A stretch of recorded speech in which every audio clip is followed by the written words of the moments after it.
देख के ही ऐसा लगता है कि तुम्हारा लड़कियों को देख के अपने आप ही फ्लर्ट निकल जाता है। इसी वजह से तुम्हें ये फ्लर्ट लगा है।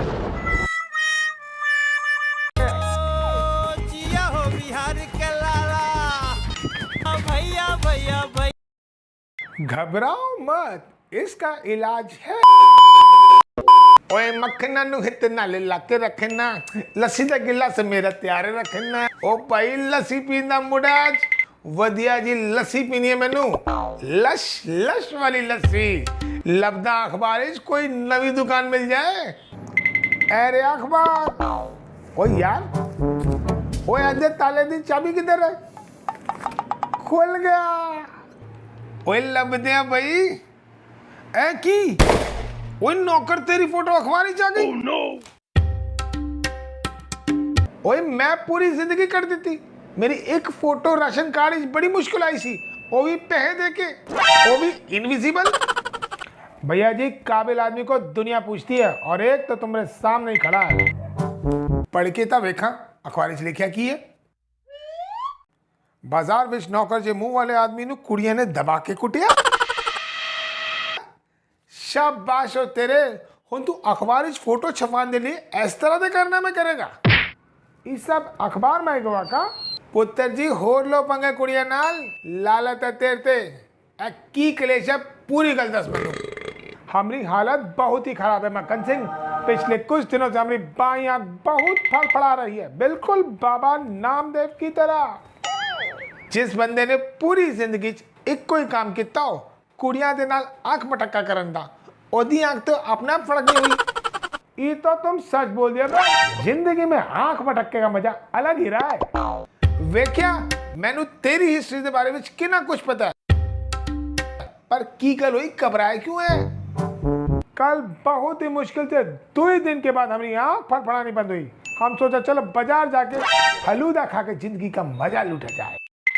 वहां पर टीना मीना दोनों की दोनों दुकान पे आई रही। जैसे ही हमारी निगाह टीना मीना पे पड़ी, अचानक से हमारी आंख फड़फड़ाने लगी। एक गलती ते मैं तेरी तारीफ करांगा, तू अपनी पूरी जिंदगी में कभी भी अमीर ते गरीब का भेदभाव नहीं किया। जिदी भी कुड़ी वेखी तरसी निगाह नाल वेखी। का कह रहे हो? हमको देखते ही टीना मुस्कुरा दी और हम आंखों ही आंखों में उसको प्रपोज कर दिए। कुड़ी असली सी या किसी दुकान ते कुड़ी थी फोटो नु वेख के चलो है पैसी? असली थी और सांस भी ले रही थी, समझे बुड़बक? ओए ता फिर की परेशानी हुई? परेशानी ये हुई कि टीना की बहन मीना में बहुत ही कमीनापन था। ओए कंजरा, जे तू किसी दी मां पहनू वेख के अख नाल इशारे करेगा ओने ते तेनू कुछ नहीं होया। देखिए ये बात नहीं है, मीना ने हमें इसलिए नहीं मारा क्योंकि हमारी आंख टीना को देख के फड़फड़ाने लगी। वो तो ससुरी इस बात पे नाराज हो गई कि हम उसको क्यों नहीं आंख मारा। हाय ओ मेरे रब्बा, की किता मेरे नाल। बोलना का चाह रहे हो, का हुआ तुमको? इधर नौकर जे मुंह वाले लोग दे कुड़ियां लड़ती पई है और मैं करीज बैके बिल्लू दे आलू दे पराठे बनाता पिया।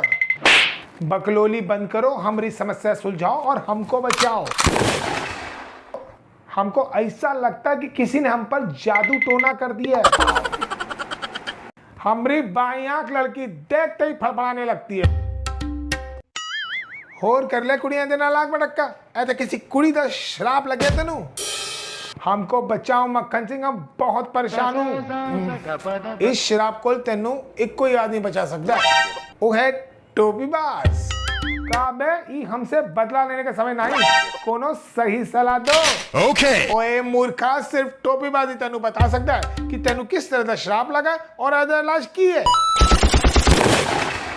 भैया जी ये तो हमारी मजबूरी है जो हम टोपीबाज से मिलने जा रहा हूँ। हम ससुरा ये सोच सोच के परेशान हूँ कि एक तरफ लगा हुआ शराब, दूसरा टोपीबाज, ज्यादा खतरनाक कौन है? सीधा टोपीबाज को पहुंच, छेती कर निकल इधरो। कोनो बात नहीं, पूरे मोहल्ले की लड़कियों से पिटने से अच्छा ससुरा हम जाके टोपीबाज से शराब का इलाज करवा के आऊँ। मेरा नाम टोपीबाज, टोपीबाज मैं लोगों के श्राप मिटाता हूँ, उनकी लाइफ बनाता हूँ। ओ बेड़ागर्ग, ये तो नंगू सिंह तुम हो, आज भी नंगा मुंह लेके घूमते हो। का बे, हम तुमको 1000 बार बताओ कि ससुर हमारा नाम नंगू सिंह नहीं है। ए, तो बताओ सबको कि तुम्हारा असली नाम क्या है। हमारा नाम न करे, उससे कोई फर्क नहीं पड़ता, पर मुंह तो तुम नंगा ही लेके घूमते हो। हम बहुत मुसीबत में हो, हमारी मदद करो टोपी बाज। जाने मुझे क्यों ऐसा लगता है कि तुम्हारी बाईं आंख लड़कियों को देखते ही फड़फड़ाने लगती है। बोलो बाबा टोपीबाज की जय, बोलो बाबा टोपीबाज की जय हो। तुम तो अंतर्यामी हो, तुमको हमारी समस्या के बारे में पहले से ही पता है। तुम्हें देख के ही ऐसा लगता है कि तुम्हारा लड़कियों को देख के अपने आप ही फ्लर्ट निकल जाता है, इसी वजह से तुम्हें ये श्राप लगा है। इस आदत से हम बहुत ही परेशान हूँ, कुछ ऐसा इलाज बताओ कि फ्लर्ट करने की आदत हमारी छूट जाए। इसमें मैं क्या बताऊं, हसीनाओं को देख के मेरा अपना फ्लर्ट निकल जाता है।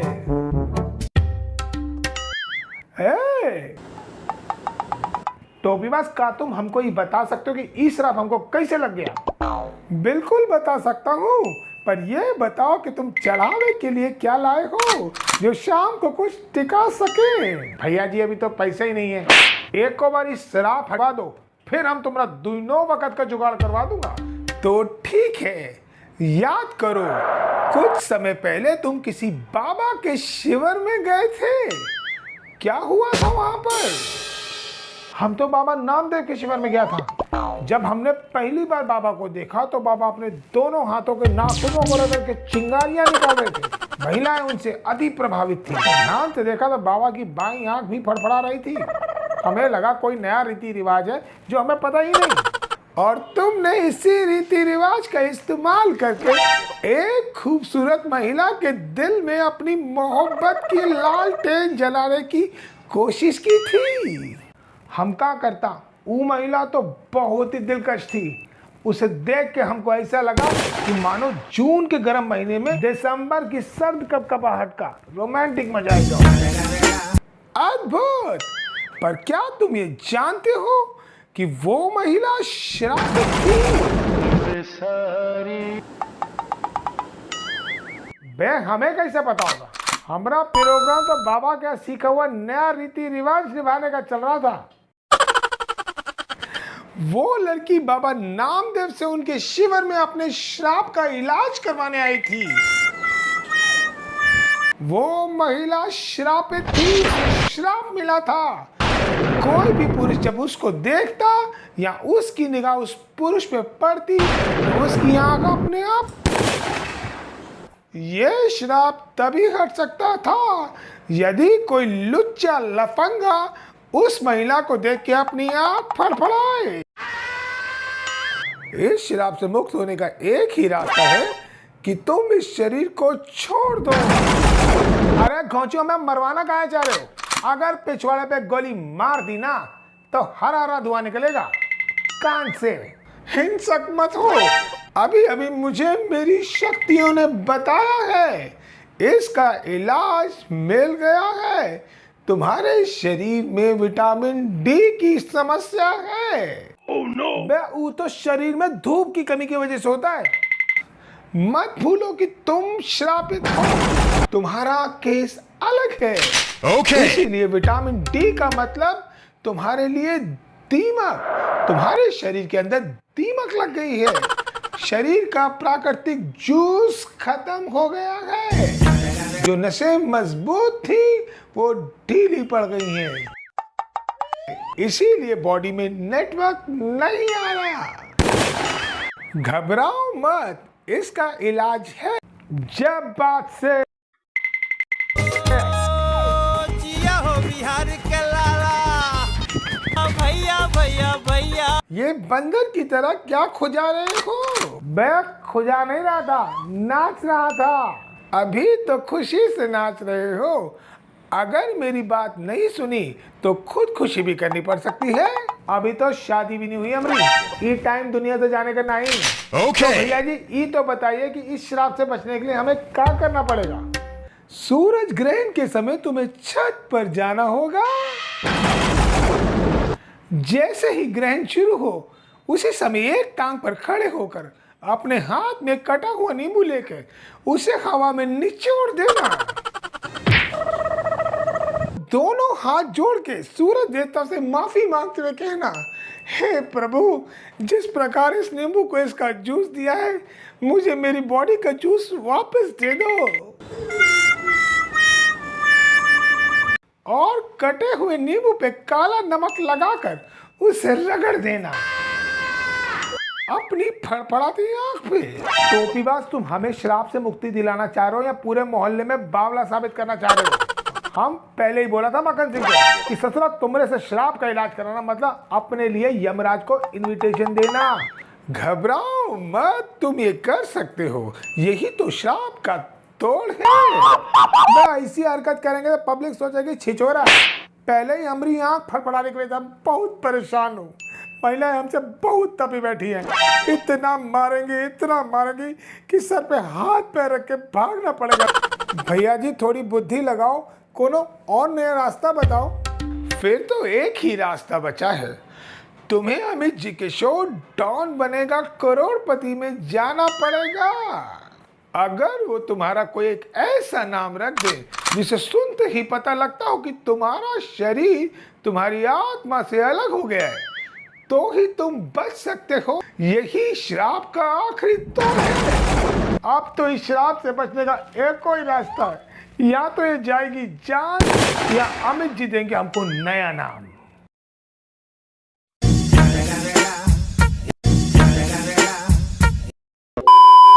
Better days on the playground, hoping I can find my way. Even when I'm feeling down, I fight. Even when I don't know what is right, I'ma pick a side and I'ma take pride. I will decide my fate and I will never let them tell me who I am. If you try to shake me, I'll be damned. Planet on the ground is where I stand. Never give up, that was always the plan. It's so cold outside.